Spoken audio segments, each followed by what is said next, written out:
Bismillahirrahmanirrahim. Wa ta'ala wa ta'lim wa nafa'a intifa' tadhkar wa tadhkir ifada istifada wal hatha 'ala tamassuki bi kitabillahi ta'ala wa sunnati rasulih sallallahu alaihi wa alihi wasallam wa du'a ila huda wa dalala 'ala al-khair bi ghamratillahi wa qurbihi wa thawabihi subhanahu wa ta'ala.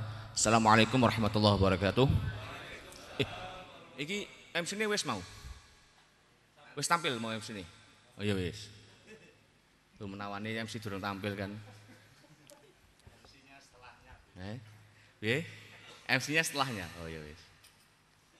Ya alhamdulillah rabbil alamin kita keparingan rezeki nikmat saking Allah Subhanahu wa taala ya saged kempal melih ngelanjutaken ngaji teng kitab Tarikhul Hawadits wal Ahwal Nabawiyah karanganipun Imam Muhaddits Said Muhammad bin Ali Al-Maliki rahimahullah. Ingkang sampun kita membahas di antara istrinya Kanjeng Nabi nggih, Sayyidah Khadijah, terus Sayyidah Saudah, terus Sayyidah Aisyah. Nah, kita bahas tentang salah satu dari istrinya Nabi yang bernama Sayyidah Hafsah. Kemudian disebutkan Tsumma Hafsah bintu Umar bin Khattab radhiyallahu anhuma. Kemudian Nabi SAW juga memiliki seorang istri yang bernama dengan Hafsah binti Umar bin Khattab. Jadi Kanjeng Nabi niku dari 4 khalifah yang melanjutkan beliau niku 2 yang pertama mertua, 2 yang terakhir mantu. 2 yang pertama mertua, 2 yang terakhir mantu. Di mana Sayyidah Hafsah ini disebutkan ruwiya annahu sallallahu alaihi wasallam talaqaha fa nazala Jibril faqala innallaha tabaraka wa ta'ala ya'muruka an turaji'a Hafsah. Diriwayatkan bahwa Nabi niku suatu saat pernah kepengin atau hendak mentalak Sayyidah Hafsah. Tapi kemudian malaikat Jibril turun untuk memberitahukan bahwa Allah Subhanahu wa taala memerintahkan engkau wahai Nabi supaya tidak mentalaknya atau merujuknya. Kenapa? Fa innaha shawwamah qawwamah. Karena Sayyidah Hafsah niki sosok yang shawwamah, banyak puasa. Qawwamah juga banyak sholat. Nah niki seakan-akan menjadi pelajaran bagi kita bahwa misalnya pun dalam hubungan niku ada hal-hal yang tidak kita sukai, tapi ketika salah satu dari orang yang atau istri kita atau pasangan kita kok ternyata adalah sosok yang ya ahli sholat, ahli poso, ya nek iso tetap dicekel. Niku diantara pelajaran yang saged kita ambil dari kisah ini. Nabi niku punya hak. Ketika misalnya ada yang tidak beliau sukai atau apa terus ditalak, tidak ada masalah. Karena talak pun juga satu hal yang halal, boleh ketika ada yang mendasari. Tapi kemudian di sini ya ketika beliau mau mentalak Sayyidah Hafsah, diilingno mbek Allah taala bahwa Hafsah iku wonge apik. Ya, bahasane aja mbok talak. Ya, maka kemudian Nabi rujuk. Fi khabar dan riwayat lain disebutkan qala rahmatan bi Umar radhiyallahu anhu. Di riwayat lain disebutkan bahwa sebab kenapa Sayyidah Hafsah tidak ditalak atau tidak jadi dipisah adalah sebagai bentuk rahmat nih, kasih sayang untuk Sayyidina Umar bin Khattab. Jadi seakan-akan kayak jasa atas kebaikannya Sayyidina Umar, keseriusannya beliau. Ya, ketika anaknya hendak ditalak, terus dapat wahyu, wahai Nabi jangan mbok talak karena bapak iku ya berjasa. Bapak iku berjasa. Wa tuwfiyat sanata 45. Kemudian beliau wafat disebutkan di tahun 45 Hijriah. Wa qila ghairu dzalik. Ada riwayat yang menyebutkan selain dari tahun ke-45 niku.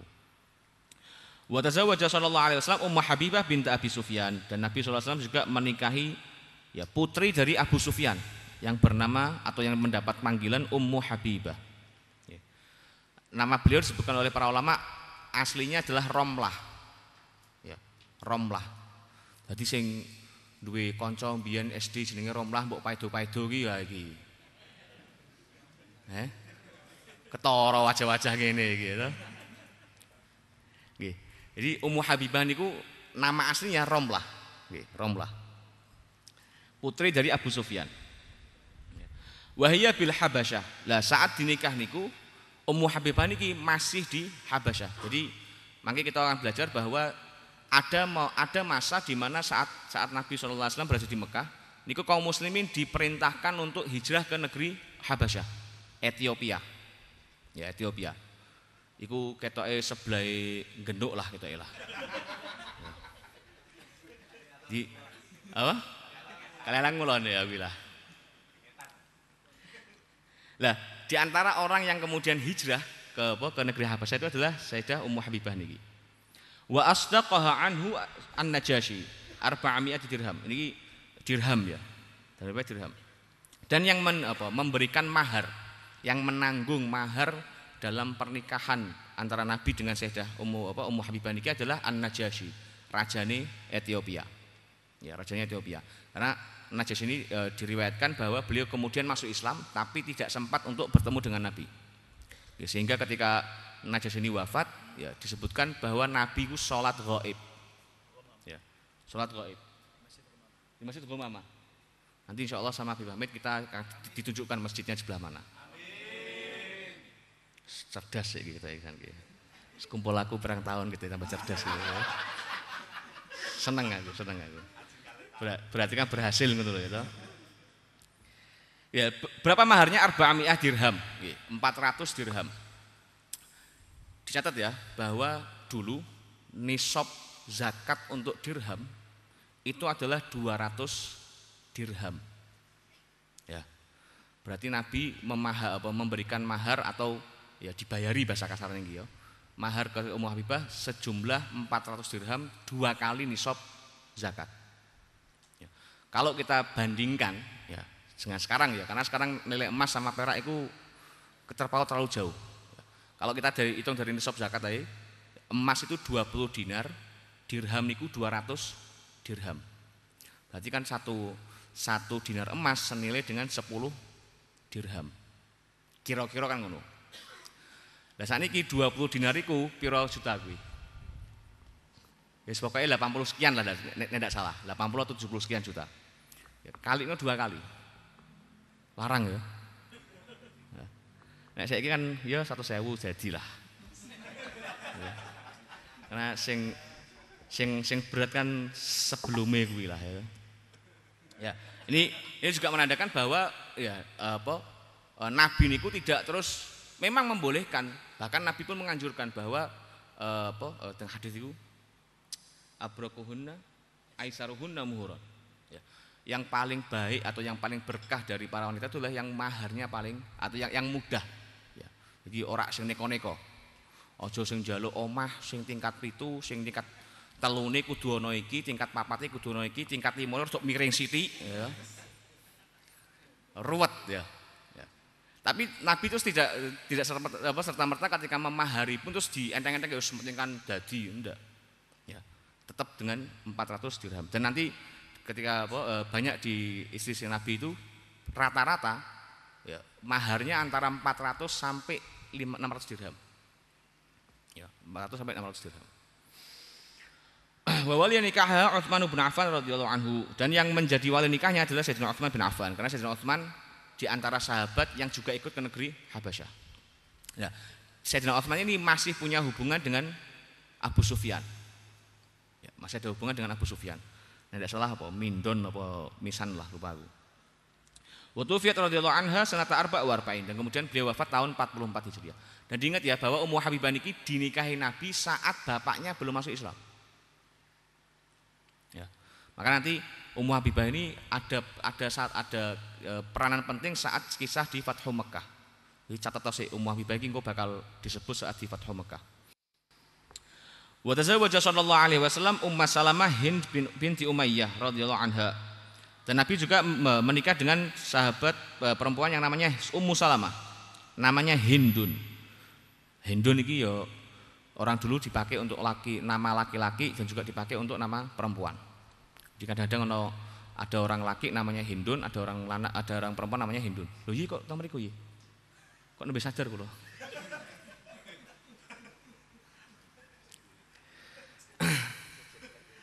Jet lag. Soalnya rutinan iki. Istiqomah ku abot. Nek wis bolong sekali karena alasan, sesuke golek-golek alasan biasanya ngono.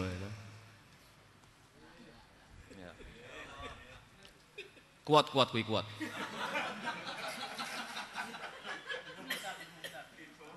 Saya mau tekan di mau sih. Mau bahas apa iki? Ummu Salamah. Ya Ummu Salamah, Hindun ya Hindun. Hindun itu ada sebagian dipakai untuk nama laki, sebagian dipakai untuk nama perempuan. Masuk Ummu Salamah niki namanya adalah Hindun. Ya. Dan suami beliau sebelum Nabi ya, dipanggil atau mendapat panggilan Abu Salamah. Yang mana Abu Salamah adalah satu sepersusuan dengan Nabi Shallallahu Alaihi Wasallam. Ya, Abu Salamah. Wa matat sanata sanatain wa sittin, wafat tahun 62 Hijriah. Wa hiya akhiruhunna mautan, dan Ummu Salamah adalah sahabat atau istri Nabi yang terakhir wafat tahun 62 Hijriah. Wa qila Maimunah radhiyallahu anha, dan ada yang menyebutkan bahwa yang terakhir adalah Maimunah bintul Harits, nanti disebut. Wa tazawwaja sallallahu alaihi wasallam Zainab binti Jahash radhiyallahu anha, dan Nabi juga menikah dengan Zainab binti Jahash. Di mana Sayyidah Zainab niki ibunya adalah bulike Kanjeng Nabi. Ya, ibunya Sayyidah Zainab itu bulike Kanjeng Nabi. Kula supaya niku sing Arwa atau Umaymah atau Amimah lupa. Nggih. Mangke PR lah kuwi lah pokoke lah. Wa tuwfiyat bil Madinah sanata 20, dan wafat di Madinah pada tahun ke-20 Hijriah. Wa hiya awwaluhunna wafatan wa awwalu man humila 'ala na'sh. Dan beliau adalah yang pertama dari si Nabi yang wafat, wa awwalu man humila 'ala na'sh, dan yang pertama juga digotong dengan tandu untuk dikubur. Ini juga ini versi satu versi ya. Di versi lain disebutkan yang pertama kali ditandu saat akan dikubur itu adalah Sayyidah Fatimah. Ya. Jadi ada dua riwayat yang menyebutkan yang pertama Sayyidah Zainab ini yang pertama kali di krendo, ya semacam krendo. Cuman sampai sekarang pun kayak di Saudi atau di negara Arab tanpa penutup. Jadi cuman kayu ngono iku ana papane diangkat. Ya. Iku yang pertama ada yang menyatakan Sayyidah Zainab, ada lagi yang menyatakan Sayyidah Fatimah. Hadrut pakai? Oh ya, Hadrut pakai kata si pamit. Kemudian Sayyidah Zainab ini ya sebelum dapat dinikah sama Nabi itu menikah dengan salah sahabat namanya Zaid bin Harithah. Zaid bin Harithah adalah orang yang dipek anak kali Kanjeng Nabi. Ya. Zaid bin Harithah adalah orang yang dipek anak oleh Kanjeng Nabi. Maka kemudian Sayyidina Zaid itu di masa awal-awal Islam ya, itu masih dipanggil dengan nama Zaid bin Muhammad. Karena pada masa itu anak angkat dianggap sama seperti anak kandung. Ya. Bene pun ya berubah, terus misalnya ada yang meninggal dapat warisan dan lain sebagainya. Ya. Maka kemudian ketika Sayyidina Zaid ini pisah kali Sayyidah Zainab ya, untuk membatalkan adat yang pada masa itu ya, Nabi menikah dengan Sayyidah Zainab. Jadi kadang-kadang hukum itu ya akan lebih mengena saat dilakukan. Ya, hukum itu akan lebih mengena saat dilakukan. Niku mangke enten kisah lah. Wa tazawwaja sallallahu alaihi wasallam Juwairiyah bintul Harits, dan Nabi juga menikah dengan salah satu perempuan namanya Juwairiyah bintul Harits. Ya, subiyat fi ghazwati Banil Mustalik. Di mana Sayyidah Juwairiyah niki ditawan di perang namanya perang Banil Mustalik. Jadi beliau dari Banil Mustalik. Tsumma a'taqaha sallallahu alaihi wasallam wa tazawwajaha. Kemudian Nabi membebaskan dan juga menikahinya. Ini disebutkan di riwayat di Sirah bin Hisham bahwa Sayyidah Juwairiyah ini putri dari pemimpin Bani Mustalik. Ya, putri dari pemimpin Bani Mustalik. Sehingga ketika perang dengan Bani Mustalik, kaum muslimin menang, ya, para perempuannya kemudian jadi tawanan. Ya. Nah, dulu perang niku tawanan niku cuma dua opsi. Ya. Kalau dia mau bebas ya dia bayar tebusan. Kalau dia tidak bisa bayar tebusan ya dia jadi budak. Maka kemudian tawanan ini carane dibagi-bagi jatuh jatah ya bahasanya kasarnya jatah. Jadi Juwairiyah ini di jatahnya salah seorang sahabat Ansor. Terus beliau mengajukan, jadi Juwairiyah mengajukan supaya mukatabah permintaan pembebasan ya, dengan syarat misalnya bayar apa lah. Itu nanti niku mangke teng fikih enten niku. Terus sahabat Ansor ya wis nek kowe pengen bebas kowe bayar semene. Terus Sayyidah Juwairiyah, "Wah, aku piye meh bayar wong bapakku kepala suku bar kalah perang." Sementara standar pembebasan itu terlalu tinggi. Akhirnya beliau minta tolong kepada Nabi sallallahu alaihi wasallam. Ya, datang kepada Nabi, terus ya Rasulullah, aku tolongi. Lah kenapa? Aku kepengen bebas ini segala macam. Nabi jawab, "Awala khairum min dzalik." Mau ndak yang lebih baik dari itu? Apa ya Rasulullah? Bahasa kita ya. Kowe tak bebaske, terus kowe tak nikah. Ya. Terus saya jawab, oh ya mau. Ya. Jadi akhirnya dinikah oleh Nabi. Lah orang-orang Bani Mustalik yang lain, ya perempuan-perempuan atau anak-anak yang menjadi tawanan perang saat itu yang sudah dibagi-bagi jadi budak tadi, ya. Ketika kan jatahnya para sahabat dari Ansor Muhajirin, krungu kabar ya, bahwa Sayyidah Juwairiyah ya, dari Bani Mustalik dinikah sama Kanjeng Nabi. Niku semua sahabat yang saat itu mendapatkan tanda kutip jatah budak dari Bani Mustalik semuanya dibebaskan oleh para sahabat. Ya, karena mereka menganggap bahwa orang pantes nek peripayane Kanjeng Nabi ya, iku dadi budakku. Maka kemudian Sayyidah Aisyah menjawab mara'aitu mra'atan aktsara barakatan min Juwairiyah. Aku tidak pernah melihat orang yang perempuan yang berkahnya itu luar biasa melebihi dari Juwairiyah. Karena disebutkan 10 rumah tangga atau 10 bukan orang ya. 100 rumah tangga, bukan orang. 100 rumah tangga dari Bani Mustalik yang tertawan setelah perang Bani Mustalik niku dibebaskan. Karena pernikahan Sayyidah Juwairiyah dengan Nabi Muhammad sallallahu alaihi wasallam. Wa tuwfiyat sanata 56, kemudian wafat pada tahun 56 Hijriah. Wa tazawwaja sallallahu alaihi wasallam Maimunah bintul Harits radhiyallahu anha, dan Nabi juga kemudian menikah dengan Maimunah bintul Harits. Maimunah bintul Harits niku adalah saudari dari Ummul Fadl. Ummul Fadl niku istri dari Sayyidina Abbas. Di Nabi ku berarti kali Sayyidina Abbas nggih lek tapi yo IP, peripean. Karena istrinya Sayyidina Abbas Ummul Fadl saudaraan dengan Sayyidah Maimunah. Itulah kenapa kemudian sahabat Abdullah bin Abbas beberapa kali nginep di rumahnya Nabi saat Nabi tidur di rumah Sayyidah Maimunah. Ya, disebutkan bahwa Sayyidina Abdullah bin Abbas itu tersalit. Niku nek krungu kabar, oh iki Nabi meh nginep teng apa? Sayyidah Maimunah. Lah kan lekku bahasane niku. Akhirnya beliau ke rumah Sayyidah Maimunah terus tidur di depan pintu. Tidur di depan pintu. Dengan harapan apa? Dengan harapan ketika Nabi keluar mau ke masjid, paling ndak aku kesenggol. Paling ndak aku kesenggol, aku melu Nabi. Melu ning masjid. Nek saya ikut coba lakoni lah. Kowe turu ning ngarep pintu dikira wong edan sithik lah ya. Khalid bin Walid dan juga ternyata dan juga beliau adalah khalah. Khalah niku apa? Saudarinya ibu ya. Dari sahabat Khalid bin Walid wa Abdullah bin Abbas radhiyallahu anhuma. Wa hiya akhiru man tazawwaja sallallahu alaihi wasallam. Dan beliau adalah perempuan terakhir yang dinikah oleh Nabi. Wa tuwfiyat sanata 51, meninggal tahun 51. Wa qila sanata 60. Dan ada riwayat lain menyebutkan wafat tahun 66 Hijriah. Jadi kalau pakai versi yang 66 berarti beliau adalah yang terakhir dari istri Nabi yang wafat. Ya. Kalau pakai versi atau riwayat yang 66 Hijriah. Wa tazawwaja sallallahu alaihi wasallam Safiyah. Jam 10 ya. Besok ya lah. Ya. Lanjut, lagi kok fikih piye? Ya. Insyaallah kita lanjut lagi karena masih apa? 3. Masih dua. Sama beberapa yang lain. Jadi insyaallah kita bahas di pertemuan selanjutnya. Mudah-mudahan tetap sehat walafiat. Wallahu a'lam bishawab.